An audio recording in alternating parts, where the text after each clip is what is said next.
Ya, puji nama Tuhan. Kita sudah dengarkan sharing firman Tuhan. Berikan tepuk tangan dulu buat Ibu Gembala yang sudah sharing firman. Dan tepuk tangan sekali lagi buat Bu NN tadi yang luar biasa kesaksiannya. Ya, baik malam hari ini silahkan buat Anda yang mau chat pertanyaan. Sudah saya buka ya. Silahkan mau chat pertanyaan. Ya, silahkan. Ada yang, oh makasih Bu Eli, semakin kuat dalam menjalani apapun badai hidup kami. Puji Tuhan ya, semakin kuat ya. Kedatangan Tuhan juga udah semakin dekat.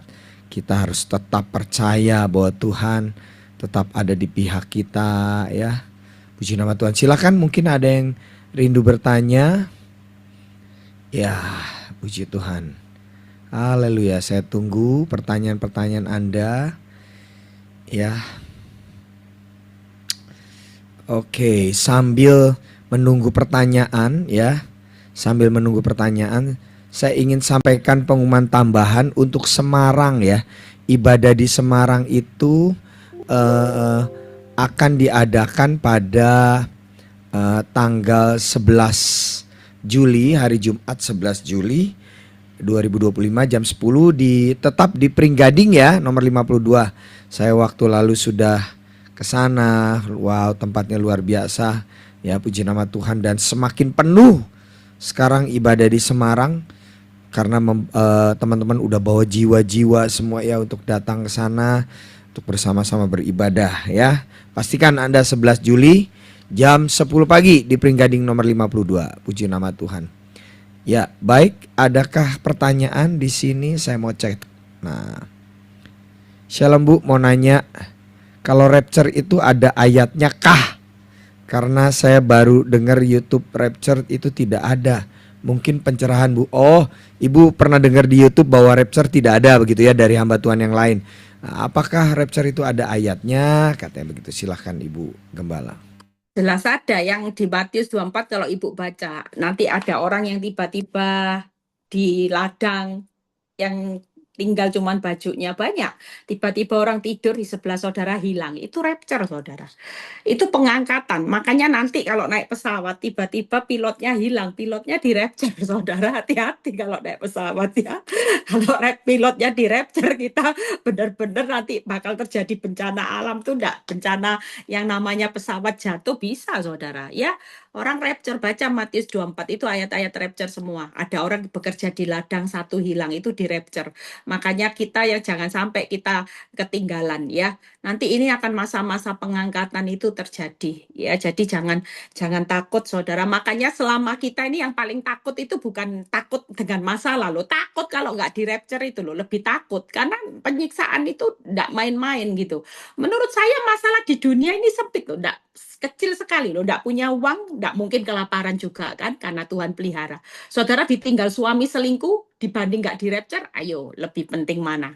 Jangan nangis Bombay, nggak usah nangis. Sekarang ibu-ibu saya ajari, yang ditinggal suami emangnya gua pikirin. Nah itu, saudara punya beban sekarang, doain suamimu supaya di rapture. Kasihan nanti kalau nggak di rapture, ya kasihan suami-suami yang nyakiti istri, istri-istri yang kabur dengan pasangannya, happy-happynya cuma sesaat, nanti penyiksaannya aduh ngerinya. Makanya saya berkata buat setiap orang, yuk saudara yang mengalami masalah di dunia, sudahlah, ini cuma biasa. Tuhan tuh sudah tahu kapasitas kekuatan manusia. Tuhan bilang gini, takut apa? Aku ini penjaga Israel yang enggak tidur 24 jam. Kamu akan aku lindungi. Lah takut apa? Makanya masalah enggak punya uang, masalah toko sepi, masalah ani-ani pelakor, itu semua kecil dibandingkan saudara dengan masalah kalau enggak di rapture. Itu lebih mengerikan sekali loh saudara. Penyiksaan itu lebih mengerikan. Orang paling nggak punya uang, toko sepi, tetap bisa makan tahu tempe, tetap enak. Nah, nggak ada penyiksaan. Coba kalau saudara sampai disiksa seperti itu, saya sudah nggak tahu, bayangin aja, nggak bisa bayangin. Ya, makanya hari-hari ini ngucap syukur. Ini harus terjadi.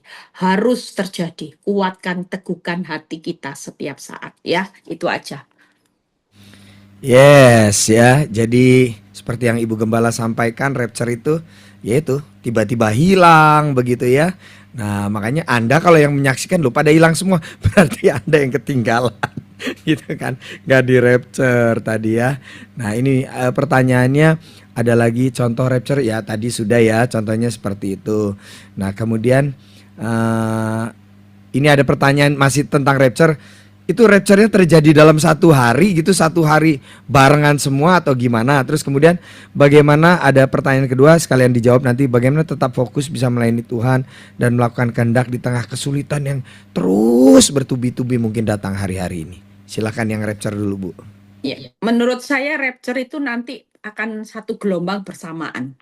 Karena kalau kita lihat film ya, begitu rapture itu semua di seluruh dunia ini, langsung pengangkatannya sama-sama, termasuk gereja, orang-orang kudus akan diangkat. Saya enggak tahu, ada yang tanya gini, Bu, gelombang satu ada gelombang dua enggak? Itu enggak tahu. Kalau saya tahu enak ya.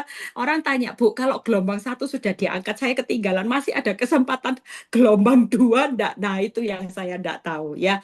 Makanya jangan jangan ambil posisi kita main-main loh dengan waktu ini ya. Kita tahu bahwa waktunya sudah semakin singkat, deru perang nanti bakal gempa di mana-mana. Ini awal ya. Saudara percaya kalau masalah enggak punya duit itu sudah enggak usah gelisah.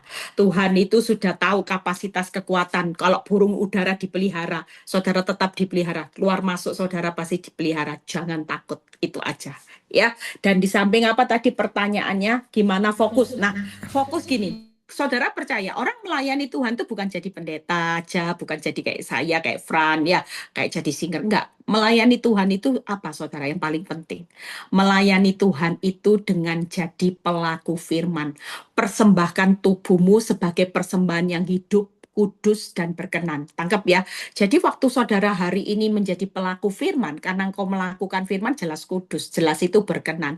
Itulah pelayanan kita. Jadi banyak orang waktu ngalami badai besar, malah tidak bisa melayani Tuhan dengan pelaku firman. Tangkap ya, ada banyak orang, contoh aja yang paling sederhana. Berapa banyak orang melawan firman, jangan takut, jangan khawatir. Ini contoh yang simpel loh. Bersukacitalah senantiasa, mengucap syukurlah dalam segala hal. 4 ini aja kita langgar loh tiap hari.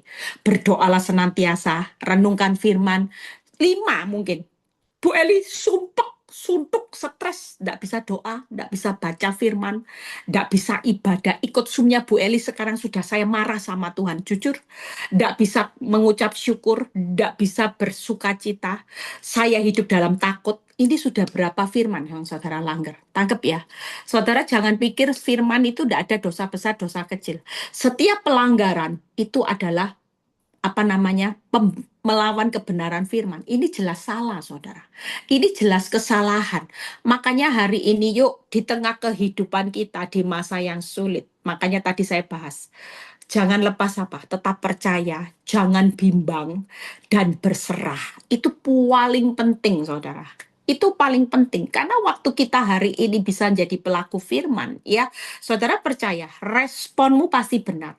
Makanya jadi orang benar itu persembahkan tubuh kita. Setiap hari pikirkan, kalau marah bukan melakukan firman, coret. Kalau takut bukan jadi pelaku firman karena roh ketakutan bukan dari Tuhan. Coret sudah. Tuhan, sampai akhir hidupku. Kalaupun masalahku tidak selesai, yang penting aku tetap jadi pelaku firman. Beres kabeh sudah ya. Saudara sudah pegang yang namanya kunci, buka pintu jalan kerajaan surga. Pegang kunci, pegang tiket. Apa artinya saudara cuman hari ini nggak pegang kunci, nggak pegang tiket, nggak. Makanya hari ini yuk semangat ya. Masa sukar harus terjadi. Nggak usah dibuat panik.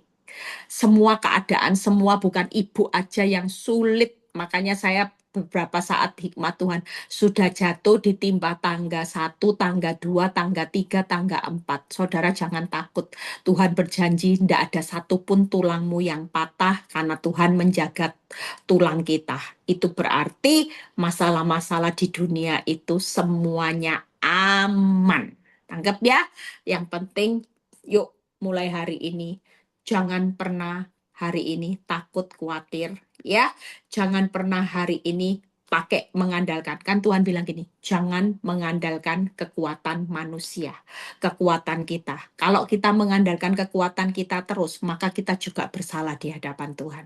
Yang benar berserah. Itu aja ya. Jadi ibu jangan fokus dengan masalah, jalani aja. Saya ngalami 1,5 tahun, saya sudah enggak pakai akal pikiran saudara. Saya jalani aja sampai di titik tertentu.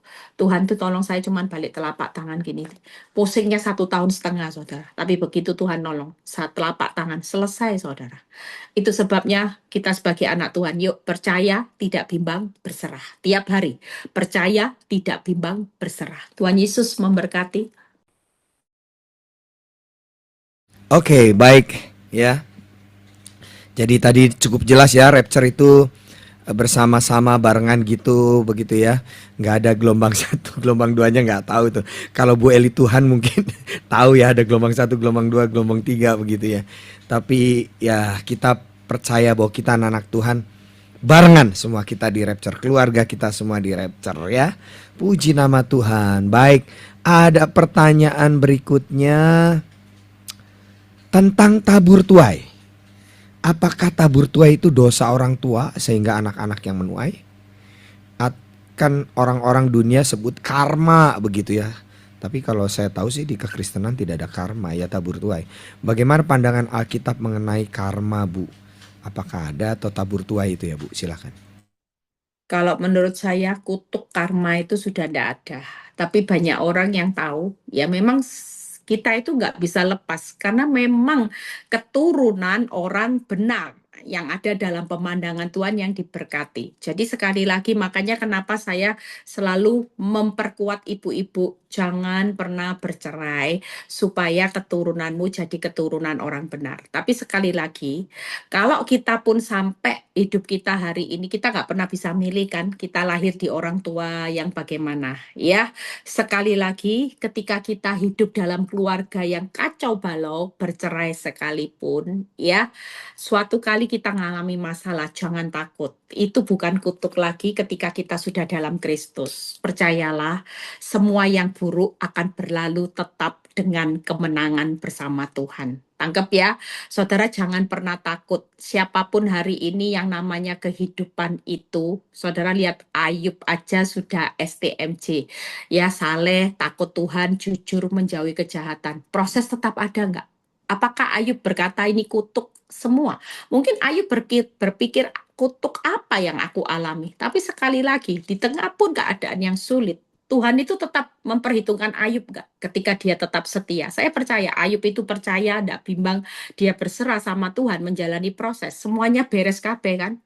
Semuanya beres kan? Tidak ada yang namanya terlewat. 2 kali lipat semuanya Tuhan perhitungkan. Anak dikembalikan, berkat dikembalikan, kesehatan dikembalikan, bahkan sampai anak cucu Tuhan jagai masa depan orang benar. Itu semua digenapi loh saudara. Makanya jangan takut ya. Yang penting bagaimana kita hari ini tetap, khususnya orang tua ya, kalau suamimu error, pegang tongkat imam, saudara doakan anak-anak supaya anak-anak tetap dalam lindungan Tuhan. Saya percaya doa orang benar, orang tua itu pagar perisai buat anak-anak, sehingga ketika ada orang jahat, dengan doa-doa kita semuanya akan dilalukan ya. Itu sebabnya jangan sampai kita takut dengan semua apa yang terjadi. Tuhan Yesus memberkati. Puji nama Tuhan. Baik, sudah dijawab lagi. Apakah masih ada yang mau bertanya? Haleluya. Ini mungkin masa-masa liburan ya. Jadi banyak yang berhalangan dan libur bertanya juga jadi. Pertanyaannya sudah habis. Tidak ada pertanyaan lagi. Baik. Kalau tidak ada pertanyaan, malam hari ini kita akan sama-sama mendengarkan doa syafaat. Bu Debbie dari Semarang akan pimpin doa syafaat. Kemudian setelah itu ditutup doa berkat oleh Ibu Gembala. Saya persilahkan Bu Debbie, Tuhan Yesus memberkati.